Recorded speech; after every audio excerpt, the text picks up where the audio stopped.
அண்மையில் கனடாவில் பொதுத் தேர்தல் நடைபெற்றிருந்த நிலையில் கனடாவின் புதிய அமைச்சரவையில் இரு தமிழர்களுக்கு அமைச்சு பதவிகள் வழங்கப்பட்டிருக்கின்றன.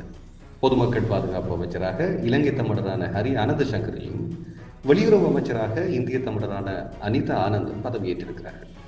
கனேடிய பொதுத் தேர்தலில் கானே தலைமையிலான லிபரல் கட்சி வெற்றி பெற்ற நிலையில் அவர் தலைமையிலான புதிய அமைச்சரவை நியமனங்கள் தற்போது வழங்கப்பட்டு வருகின்றன.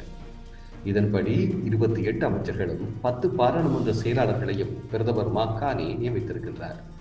அதில் தான் இலங்கை தமிழர் ஹரி ஆனந்த சங்கரி பொதுமக்கள் பாதுகாப்பு அமைச்சு பதவி வழங்கப்பட்டிருக்கிறது. ஹரி ஆனந்த சங்கரியை பொறுத்தவரையில் 2015ஆம் ஆண்டு நடைபெற்ற கனடிய பொதுத் தேர்தலில் லிபரல் கட்சியின் சார்பில் போட்டியிட்டு வெற்றி பெற்று முதன்முறையாக பாராளுமன்றத்திற்கு தெரிவாகி இருந்தார். அதன் பிறகு நீதி அமைச்சராகவும் கனேடிய சட்டமா அதிபராகவும் பணியாற்றியிருக்கிறார்.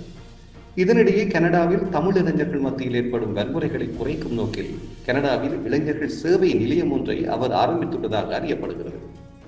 மேலும் கனேடிய தமிழ் காங்கிரஸ் அமைப்பின் செயற்பாடுகளிலும் அவர் பங்களிப்பு செய்து வருகின்றமை குறிப்பிடத்தக்க ஒரு விடயமாக கருதப்படுகிறது.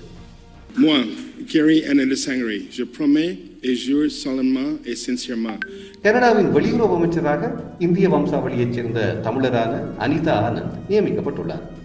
ஜஸ்டின் ட்ரூடோவினுடைய அமைச்சரவையைப் போலவே கானேயினுடைய அமைச்சரவையிலும் பாதி பேர் பெண்கள் என்று சொல்லப்படுகின்றது.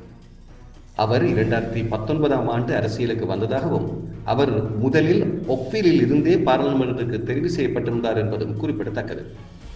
அனிதா 2019ஆம் ஆண்டு முதல் 2021ஆம் ஆண்டு வரை பொதுப்பணி மற்றும் வழங்கல் அமைச்சராக பணியாற்றியதுடன் திரைசேரியினுடைய தலைவர் மற்றும் பாதுகாப்பு அமைச்சர் பதவிகளையும் வகித்திருந்தார் என்பதும் குறிப்பிடத்தக்கது. I, Indira Anita Anand, do solemnly and sincerely promise Canada Education Fair, Career Guidance and Job Fair 2025 மே மாதம் 30-31ஆம் தேதிகளில் வலம்புரி ஹோட்டலில்